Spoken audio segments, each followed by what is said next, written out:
സർവശക്തനും കാരുണ്യവാനുമായ ദൈവത്തിന് സ്തുതിയായിരിക്കട്ടെ. സ്നേഹം നിറഞ്ഞ വൈദികരെ, സ്നേഹം നിറഞ്ഞ മാതാപിതാക്കന്മാരെ, നമുക്കൊരു നിമിഷം കണ്ണുകളടയ്ക്കാം.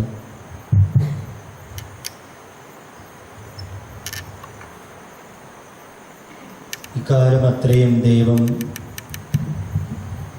നിരവധിയായ നന്മകൾ നമ്മുടെ ജീവിതത്തിലേക്ക് ചൊരിഞ്ഞു. നാം പോലും അറിയാതെ നിരവധിയായ അനുഗ്രഹങ്ങൾ ഓരോ ദിവസവും ദൈവം നമ്മുടെ ജീവിതത്തിലേക്ക് നമുക്ക് നൽകുന്നുണ്ട്. നമ്മുടെ യോഗ്യതകളൊന്നും പരിഗണിച്ചല്ല ദൈവം നമുക്ക് നന്മകളും കൃപകളും നൽകുന്നത്. മറിച്ച് നമ്മൾ ദൈവത്തിൻ്റെ മക്കളാണ്.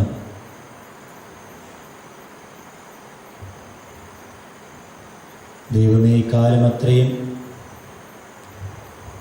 അങ്ങ് ഞങ്ങളോടുകൂടെ ആയിരുന്നു. നിരവധിയായ അനുഗ്രഹങ്ങൾ കൊണ്ട് ഞങ്ങളുടെ ജീവിതത്തെ ഒക്കെ ധന്യമാക്കി. ഒത്തിരി നന്ദിയുണ്ട് ദൈവമേ. ഇന്നിവിടെ ആയിരിക്കുമ്പോൾ ഒത്തിരിയേറെ നന്ദിയുണ്ട്. ഇത്രമാത്രം അനുഗ്രഹങ്ങൾ കൊണ്ട് ഞങ്ങളുടെ ജീവിതത്തെയും കുടുംബങ്ങളെയും ഞങ്ങളുമായി ബന്ധപ്പെട്ട് കിടക്കുന്നവരെയൊക്കെ അനുഗ്രഹിക്കുന്നതിനെ ഓർത്ത് ഒത്തിരി നന്ദി ദൈവമേ. ഈശോയെ, ഈ രാത്രിയുടെ യാമങ്ങളിൽ മറ്റെല്ലാ മനുഷ്യരും ജീവജാലങ്ങളെല്ലാം അങ്ങനെ ഉറങ്ങി വിശ്രമിക്കുമ്പോൾ ഞങ്ങൾ അങ്ങയുടെ മുൻപിൽ നിലവിളിച്ച് പ്രാർത്ഥിക്കുന്നു. ദൈവമേ, അങ്ങയുടെ കരുണയ്ക്ക് വേണ്ടി ഞങ്ങൾ നിലവിളിച്ച് പ്രാർത്ഥിക്കുകയാണ്. വിലാപത്തിൻ്റെ പുസ്തകം 2-ാം അധ്യായം 19-ാം വാക്യത്തിൽ നാം ഇപ്രകാരം പ്രാർത്ഥിക്കുന്നുണ്ട്: രാത്രിയിൽ യാമങ്ങളുടെ ആരംഭത്തിൽ എഴുന്നേറ്റ് ഉറക്കെ നിലവിളിക്കുക. കർത്താവിൻ്റെ സന്നിധിയിൽ ജലധാര പോലെ നിന്റെ ഹൃദയത്തെ ചൊരിയുക. നാൽക്കവലകളിൽ വിശന്നു തളർന്നു വീഴുന്ന നിന്റെ മക്കളുടെ ജീവന് വേണ്ടി നീ അവിടുത്തെ സന്നിധിയിലേക്ക് കൈകൾ ഉയർത്തുക. രാത്രിയിൽ യാമങ്ങളുടെ ആരംഭത്തിൽ എഴുന്നേറ്റ് ഉറക്കെ നിലവിളിക്കുക എന്ന്. ദൈവമേ, ഇതുപോലെ തന്നെ അപ്പസ്തോല പ്രവർത്തനം 10-ാം അധ്യായത്തിൽ കൊർണേലിയസിനെ പറ്റി ഞങ്ങൾ വായിച്ചു കേൾക്കുന്നുണ്ട്. ദൈവദൂതൻ കൊർണേലിയസിനെ പറ്റി പറയുന്നത്: അല്ലയോ കൊർണേലിയൂസേ, നിന്റെ പ്രാർത്ഥനകളും ദാനധർമ്മങ്ങളും നിന്നെ ഓർമ്മിപ്പിച്ചിരിക്കുന്നുവെന്നാണ്. ദൈവസന്നിധിയിൽ നിന്നെ ഓർമ്മിപ്പിച്ചിരിക്കുന്നുവെന്ന്. നാം നടത്തുന്ന നമ്മുടെ പ്രാർത്ഥനകളും ദാനധർമ്മങ്ങളും എല്ലാം ദൈവസന്നിധിയിൽ നമ്മെ ഓർമ്മിപ്പിക്കുന്നതാണ്. ദൈവദൂതന്മാർ ദൈവസന്നിധിയിൽ നമ്മളുടെ പ്രാർത്ഥനകളെ തീർച്ചയായും ഓർമ്മിപ്പിക്കും. ദൈവാനുഗ്രഹം നമ്മുടെ ജീവിതത്തിലേക്കും നമ്മുടെ കുടുംബങ്ങളിലേക്കും നാം ആർക്കൊക്കെ വേണ്ടിയാണോ പ്രാർത്ഥിക്കാൻ നിയോഗിക്കപ്പെട്ടിരിക്കുന്നത് അല്ലെങ്കിൽ കടപ്പെട്ടിരിക്കുന്നത് അവരുടെ ജീവിതത്തിലേക്കെല്ലാം ദൈവം അനുഗ്രഹങ്ങൾ കൊണ്ട് അവരെ എല്ലാവരെയും സമൃദ്ധമായിട്ട് അനുഗ്രഹിക്കും. ദൈവമേ, ഒരിക്കൽ കൂടി ഞങ്ങൾ അങ്ങേക്ക് ഞങ്ങളെ തന്നെ പൂർണ്ണമായും സമർപ്പിക്കുന്നു.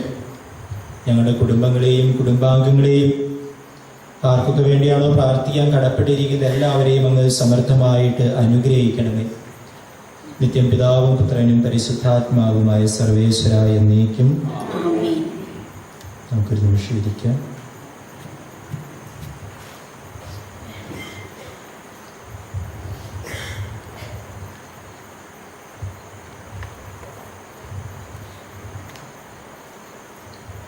പെട്ടെന്ന് കിട്ടിയൊരു അറിയിപ്പായതുകൊണ്ട് കാര്യമായിട്ടൊന്നും ഒരുങ്ങാനൊന്നും സാധിച്ചിട്ടില്ല.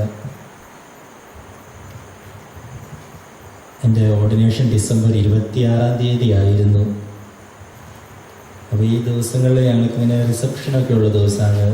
പഠിച്ച സെമിനാരികൾ വിശുദ്ധ കുർബാന അർപ്പിക്കുക, അതൊക്കെ അങ്ങനെ ഓരോ ഓട്ടവും ചാട്ടമൊക്കെ ആയിരുന്നു.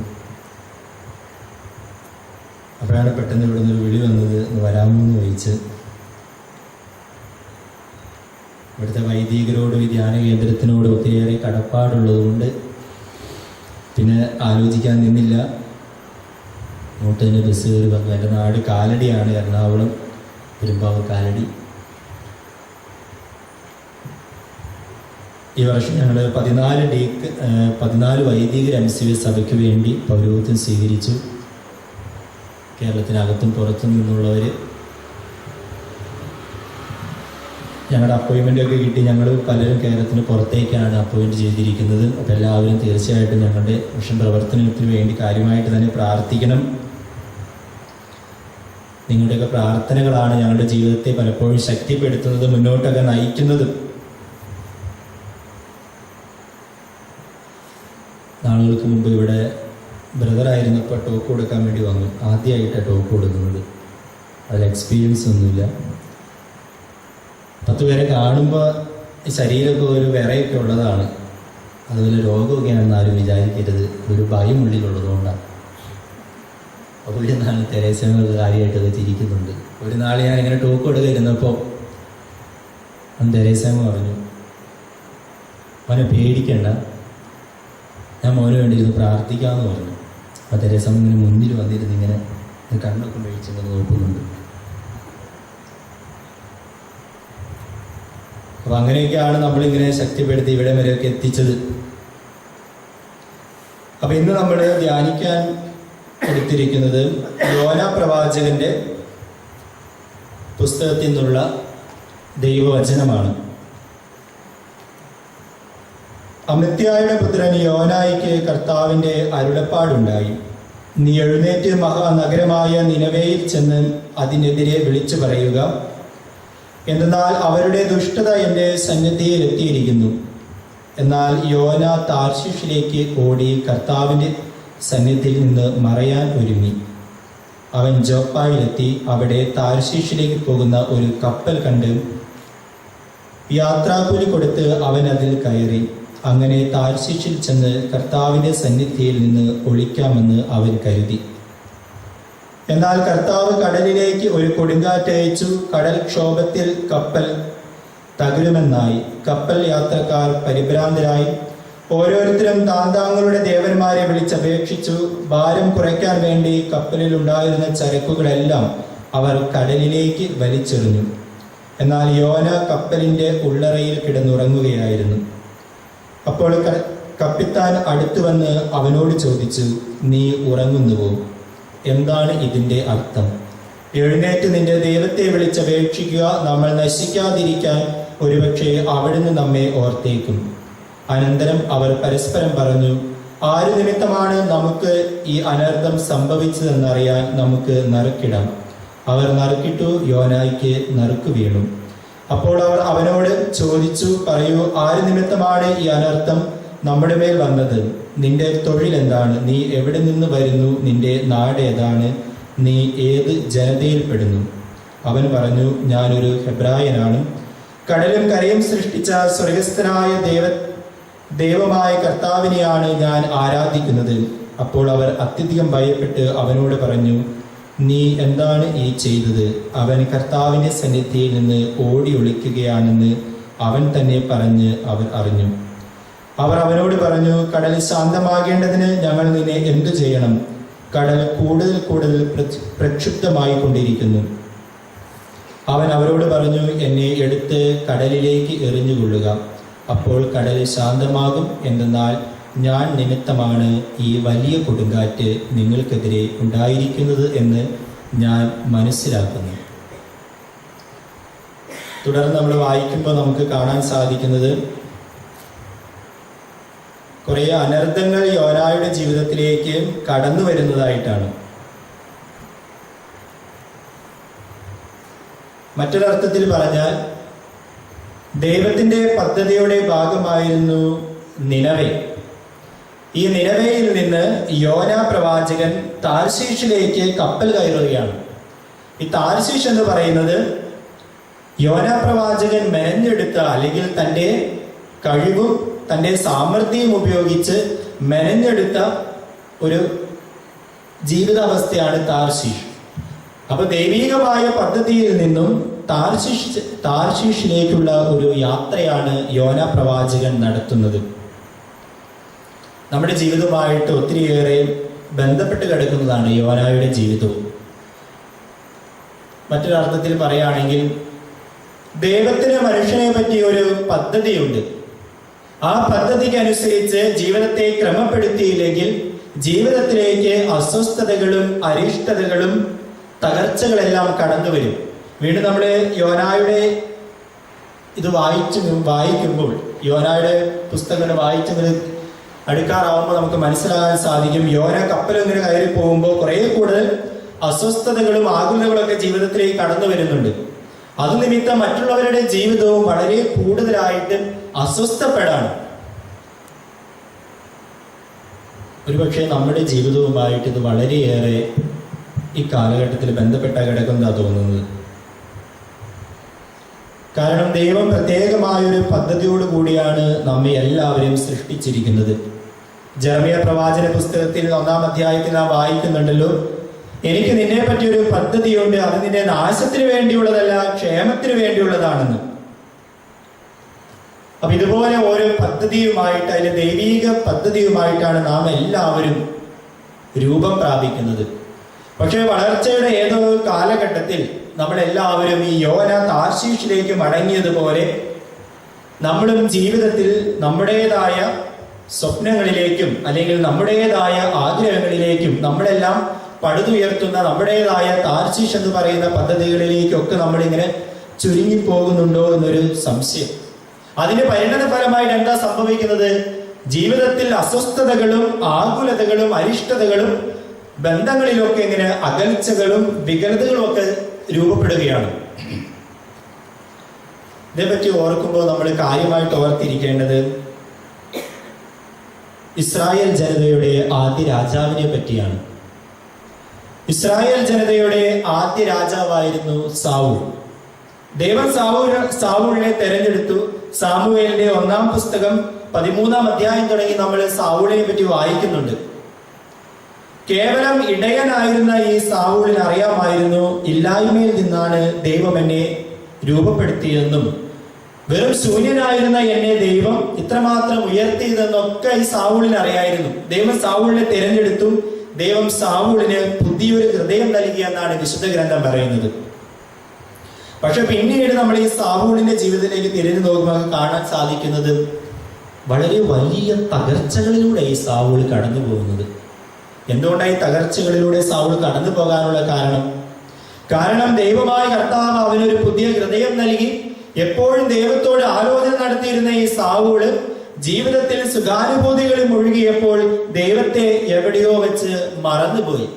ദൈവത്തോടെ ജീവിതത്തിൽ ആലോചനകൾ നടത്താൻ അവൻ മറന്നുപോയി. അതുകൊണ്ട് അവന്റെ ജീവിതത്തിലേക്ക് തകർച്ചകൾ ഒന്നിനൊന്നായി കടന്നു വന്നു. അവസാനം എന്താ സംഭവിച്ചത്? അവന് രാജ്യത്വം പോലും നഷ്ടപ്പെട്ടു. ദൈവത്തിന്റെ ആത്മാവ് സാവൂളിൽ നിന്നും ഇറങ്ങിപ്പോയത് സാവൂൾ അറിഞ്ഞില്ല. ഇന്ന് നമ്മുടെ ജീവിതത്തിലും സംഭവിച്ചുകൊണ്ടിരിക്കുന്നത് തന്നെയാണ്. ദൈവത്തിന്റെ ആത്മാവ് നമ്മിൽ നിന്നും ഇറങ്ങിപ്പോകുന്നത് നാം ആരും തിരിച്ചറിയുന്നില്ല ജീവിതത്തിൽ. പിന്നീട് ഒരു ദുരാത്മാവ് അവനിലേക്ക് ആവസിച്ചു എന്നാണ് വിശുദ്ധ ഗ്രന്ഥം പറയുന്നത്. സ്നേഹം നിറഞ്ഞവരെ, നമ്മളൊന്നും ജീവിതത്തിൽ പലപ്പോഴും തിരിച്ചറിയാതെ പോകുന്നത് തന്നെയാണ്. ദൈവത്തിന്റെ ആത്മാവ് നമ്മിൽ നിന്നും ഇറങ്ങിപ്പോകുന്നതും ദുരാത്മാക്കൾ നമ്മുടെ ജീവിതത്തിലേക്ക് കടന്നു വരുന്നതും തിരിച്ചറിയാൻ സാധിക്കാതെ പോകുന്നതാണ് ജീവിതത്തിലെ ഏറ്റവും വലിയ പരാജയം എന്ന് പറയുന്നത്.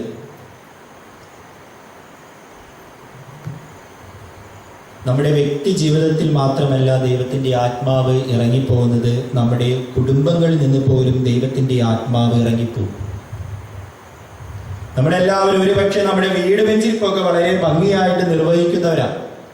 സാധിപ്പിക്കുമെങ്കിൽ നമ്മൾ 1, 2, 3 അച്ഛന്മാരെയൊക്കെ വിളിച്ചുകൊണ്ടുവന്ന് വീട് വെഞ്ചിരിപ്പൊക്കെ ഭംഗിയായിട്ട് നടത്തും.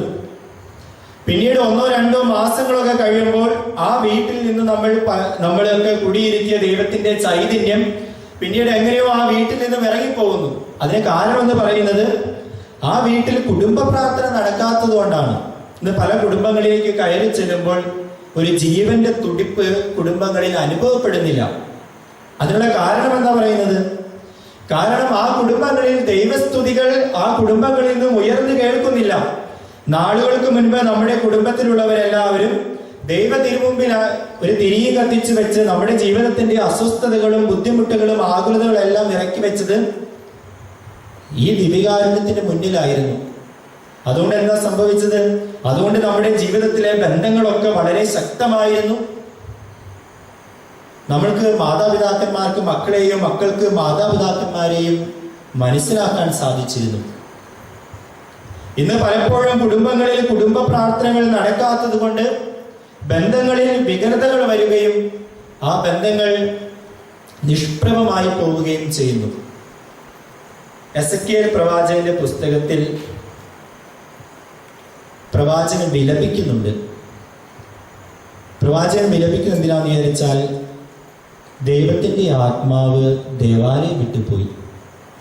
ദൈവത്തിന്റെ ആത്മാവ് ദേവാലയം വിട്ടു പോയതുകൊണ്ട് എസെക്കിയേൽ പ്രവാചകൻ വിലപിക്കുകയാണ്. കാരണം ഈ ദേവാലയത്തിൽ മ്ലേച്ഛതകൾ പെരുകി, അനീതികൾ പെരുകി. അതുകൊണ്ട് ദൈവത്തിന്റെ ആത്മാവ് ദേവാലയം വിട്ടുപോയി. അതുകൊണ്ട് ഈ പ്രവാചകൻ വിലപിക്കുകയാണ് ദൈവത്തിന്റെ ആത്മാവ് തിരിച്ചു വരാൻ വേണ്ടി. നമ്മളെല്ലാവരും ഇനി വിലപിക്കേണ്ട കാലഘട്ടം അടുത്തിരിക്കുന്നു. കാരണം ദൈവത്തിന്റെ ആത്മാവ് നമ്മിൽ നിന്നും നമ്മുടെ കുടുംബങ്ങളിൽ നിന്നും പയ്യെ പയ്യെ ഇറങ്ങിപ്പോകുന്നത് നാം ആരും തിരിച്ചറിയുന്നില്ല. അതുകൊണ്ട് നമ്മുടെ ജീവിതത്തിലേക്കും അല്ലെങ്കിൽ നമ്മുടെ കുടുംബങ്ങളിലേക്കും അസ്വസ്ഥതകളും ആകുലതകളും അല്ലെങ്കിൽ വിവിധങ്ങളായ പലവിധ പ്രശ്നങ്ങളൊക്കെ ഇങ്ങനെ കടന്നു വരുന്നതിനുള്ള ഒരു കാരണം എന്ന് പറയുന്നത് നമ്മുടെ വീട്ടിലെ കുടുംബ പ്രാർത്ഥനകൾ നേരാവണ്ണം നടക്കാത്തത് കൊണ്ടൊക്കെയാണ്. സാമുവേലിന്റെ പുസ്തകം 9-ാം അധ്യായം, 2 സാമുവേൽ 7-ാം അധ്യായം 7-ാം അധ്യായത്തിലും ദാവീദ് രാജാവ് നന്ദി പ്രകാശനം നടത്തുന്നുണ്ട്. അതായത് ദാവീദ് രാജാവ് ദേവാലയമൊക്കെ പണിത് കഴിഞ്ഞിട്ട് ദാവീദ് രാജാവ് പറയുന്നത്, ദൈവമേ, ഈ ദേവാലയത്തിൽ നിന്നും അല്ലെങ്കിൽ ഈ ഭവനത്തിൽ നിന്നും ഉയരുന്ന പ്രാർത്ഥനകൾക്ക് നീ ചെവി ചായ്ക്കണമേ, ഇവിടെ നിന്ന് ഉയരുന്ന പ്രാർത്ഥനകൾ നീ കൈക്കൊള്ളണമേ എന്ന് പറഞ്ഞ് ദാവീദ് രാജാവ് പ്രാർത്ഥിക്കുന്നുണ്ട്. നമ്മളൊക്കെ കുടുംബ പ്രാർത്ഥനയ്ക്ക് വേണ്ടി ദൈവത്തിന് മുമ്പിൽ അണയുമ്പോൾ നമ്മളൊക്കെ പ്രാർത്ഥിക്കണം, എന്റെ ദൈവമേ, ഇവിടെ നിന്ന് ഉയരുന്ന പ്രാർത്ഥനകൾക്ക് നീ ചെവി ചായ്ക്കണം, ഇവിടെ നിന്ന് ഉയരുന്ന പ്രാർത്ഥനകൾക്ക് നീ ഉത്തരമരുളണമെന്ന് കരഞ്ഞു നാം എല്ലാവരും പ്രാർത്ഥിക്കണം. മാതാപിതാക്കന്മാർക്ക് ഈ കാര്യത്തിൽ വളരെ വലിയൊരു കടമയുണ്ട്. കാരണം കുടുംബത്തെ മുന്നോട്ട് നയിക്കുന്നതും കുടുംബത്തെ ശക്തിപ്പെടുത്തുന്നതെല്ലാം മാതാപിതാക്കന്മാരാണ്.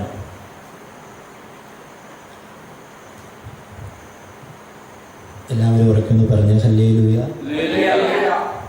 എല്ലാവർക്കും നല്ല ശബ്ദമുണ്ട് കേട്ടോ.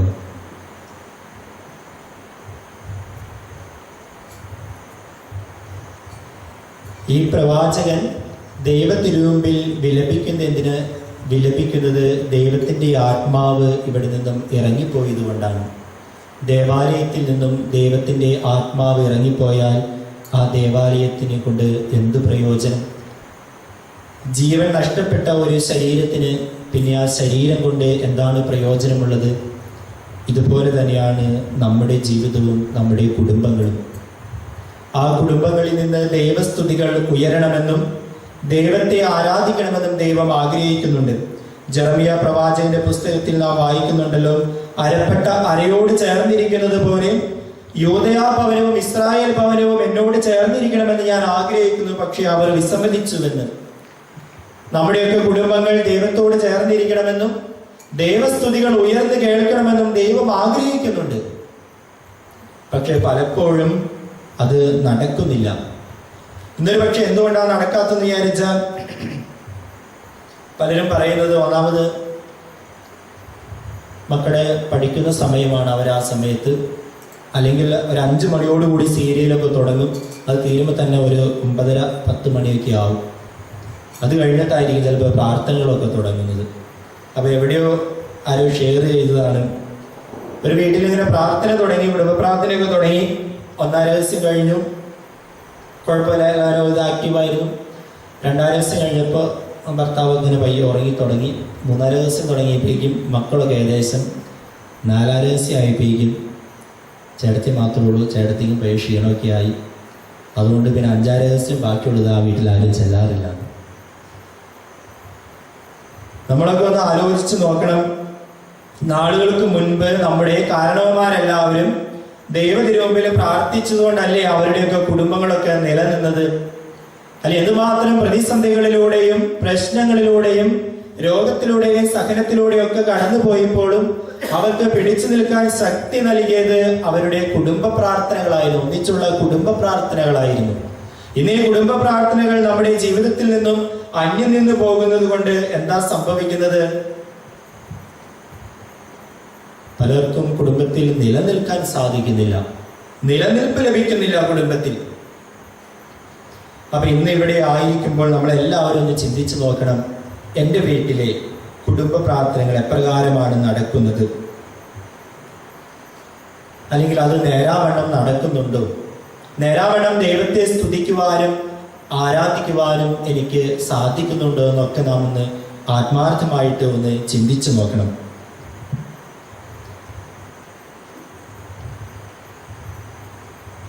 ഒരു നിമിഷം നമുക്കൊന്ന് കണ്ണുകൾ അടച്ച്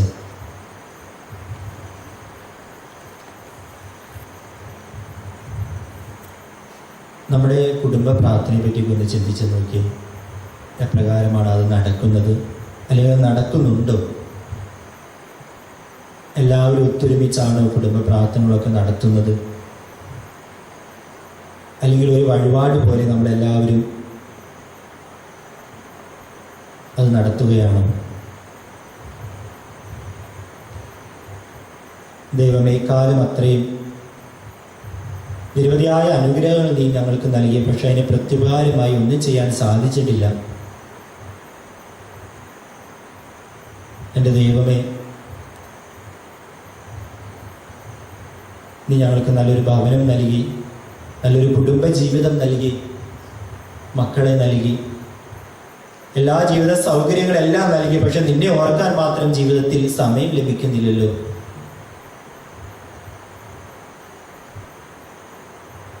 എൻ്റെ ദൈവമേ,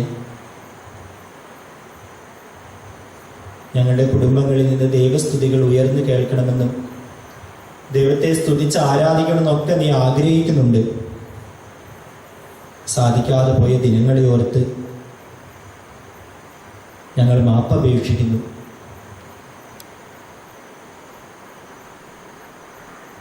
ദൈവമേ, കുറെ കൂടുതൽ തീഷ്ണതയോടുകൂടി നിന്നെ ആരാധിക്കുവാനും സ്തുതിക്കുവാനുള്ള ശക്തിയും കൃപയും ഞങ്ങൾക്ക് നൽകണമേ. നമുക്കൊരു ഗാനത്തിലൂടെ ദൈവത്തെ കുറെ കൂടി പാടി സ്തുതിക്കാം. ഇരുന്നു കൊണ്ട് കണ്ണുകളൊക്കെ അടച്ച്